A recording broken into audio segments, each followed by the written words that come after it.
Nadie entendía por qué la maldad se había apoderado de una nación bendecida por Dios. Dicen que las buenas historias de misterio buscan engañar, pero las que son fascinantes, como la que estás por escuchar, le sacan al espectador una verdad interior que se negaba a mirar. El ángel del siglo, febrero 3 del 2100, Orson Clark Kane, corresponsal. Sonó mi teléfono a las 3 de la mañana. El editor en jefe me ordenó que cubriera la nota viral del momento. Me molesté, pues no podía creer que nuestro periódico prestara atención a supercherías. Fue así que, incrédulo y desvelado, llegué al lugar de la noticia, el obelisco del monumento a Washington. Ahí se erguía imponente el inmenso ángel que aún hoy es noticia mundial. Fecha de publicación.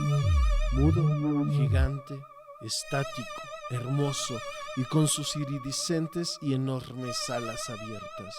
Frente a cámaras y testigos apareció con sus 3 metros de altura y con su hermoso rostro que parece emanar luz propia. Los 3 primeros días, aquel ente fantástico no pronunció palabra ni movió miembro alguno. La noticia se sostuvo por su belleza y por su polémica y súbita aparición. A pesar de su inactividad, se gestó una lucha verbal entre diversos cultos. Cada autoridad religiosa deseaba autoproclamarse como responsable de el milagro del siglo. Pleito tan estúpido que nunca imaginé que tendría importancia, más allá de las redes sociales. Al cuarto día, ante exclamaciones atronadoras que, según recuerdo, decían: «Diles que viniste por nosotros, diles que nos escuchaste a nosotros y no a sus hermanos separados». El ángel respondió alzando los brazos, mas volvió a quedar inmóvil, con su mirada incrustada en el azul del cielo. La gente reaccionó con gritos, rezos y llantos. Fue en ese momento que la histeria colectiva comenzó a preocuparme. Después de 7 días de la aparición, arribaron al lugar científicos acreditados para realizar los estudios que comprobarían si tan sensacional aparición era una explicable farsa. Me alegré porque comprobarían que tal figura era un fraude más. Sin embargo, no lograron su propósito, pues fueron atacados salvajemente por fanáticos que golpeaban y gritaban cosas como: «No volverán a llamar a esta criatura divina un fraude». Al masacrarlos, muchos gritaron: «¡Aleluya, aleluya, condenados! Los blasfemos ya están condenados en el infierno». Y aquellos que consideraron ese acto como criminal se marcharon discreta y temerosamente, incrédulos de que en la primera potencia mundial una multitud de fanáticos pudiera asesinar y salir impunes.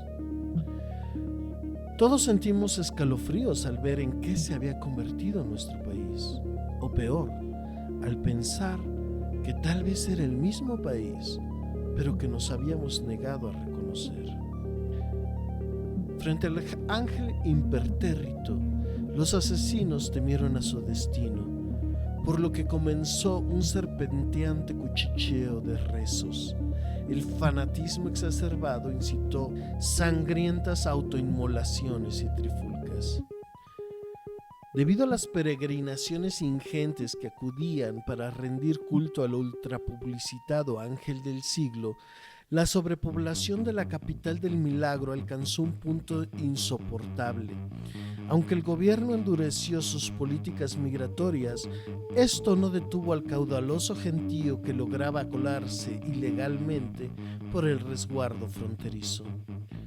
Tan solo 23 días pasaron cuando civiles anti-inmigrantes armados con metralletas mataron a 167 ilegales de diversas nacionalidades en la frontera sur. La horrible masacre suscitó una acalorada discusión diplomática. Esta, aderezada con las balaceras masivas de fanáticos solitarios, fue la antesala para la guerra en que estamos inmersos.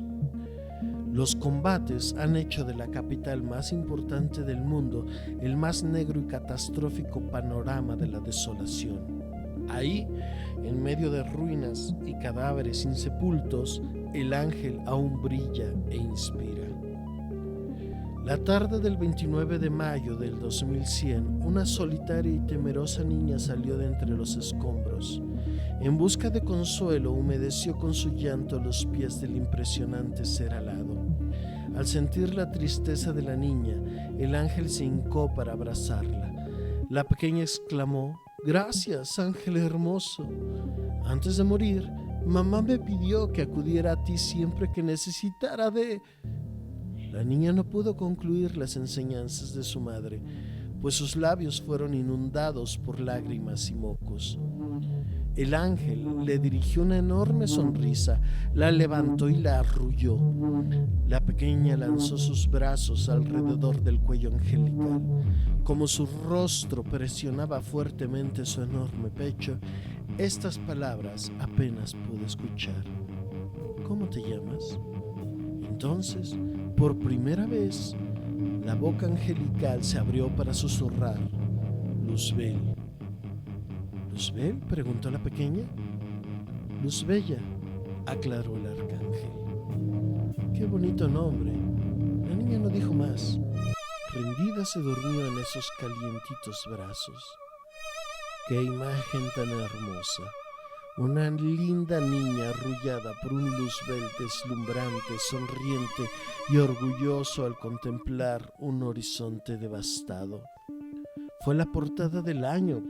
Sé que muchos no me creerán. Otros me amenazarán de muerte.